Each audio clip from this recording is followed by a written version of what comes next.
He's good, but he's not great. That's why we're going to sub in a guy who's watching the Masters today, Ryan Fitzmagic. We're going to put his ass in there in fourth quarters whenever things matter. He's now in Washington, who's allegedly in on Trey Lance. Yeah. Washington football team, there's reports coming out from Michael Lombardi, former NFL general manager, also the founder of The Daily Coach, which is a newsletter. He's not joining us right now, so I'm not going to go through all his titles. The motherfucker does everything.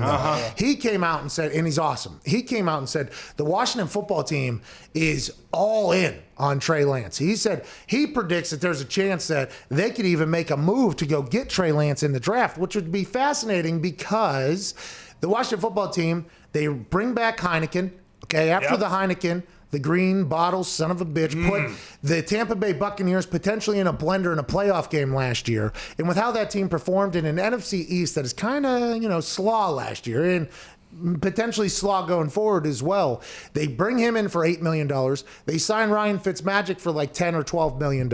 So now they have two quarterbacks that they're paying a pretty significant amount of money. If they were to make a move up in the draft to go get Trey Lance, which allegedly where they would have to get to is pretty high if they want to get him, how would they balance that? How would they handle that? Who knows? But this is just another piece of the entire puzzle that is being an NFL fan, that the draft is potential opportunity. The draft is hope. The draft is tomorrow is going to be a better day than today was, and yesterday I got to experience. The draft is everybody thinks they're potentially going to become a team that is going to be worthy of a conversation with one swift pick, one Roger Goodell announcement, one dap up on the screen. And on the flip side, your team could potentially lose the Super Bowl. That's what fans think. We are losing the Super Bowl with the draft pick we just picked. For instance,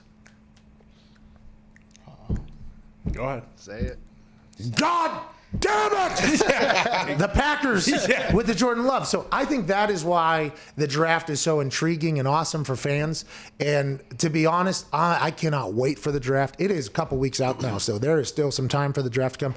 But I am very, very pumped about it. And I think the conversations leading up to it are also going to be great. It seems like there's a lot of bullshit. I think we, by the way, have been snooping around trying to snoop out the bullshit there, sniff out the bullshit there. And I think we have done that. That Dr. Scott Goldman test thing is really making its rounds. I wonder if it'll be something that is very much used going forward. Like, but what did the Goldman say? What did the Goldman say? Goldman's never going to tell anybody. But with how important it has become in the judgment of Justin Fields by people that are not in NFL teams, we're talking about media members, social media humans, everything like that. I feel like we're just getting to the beginning of real information coming out, because it seems like we've been swimming in a sea of bullshit.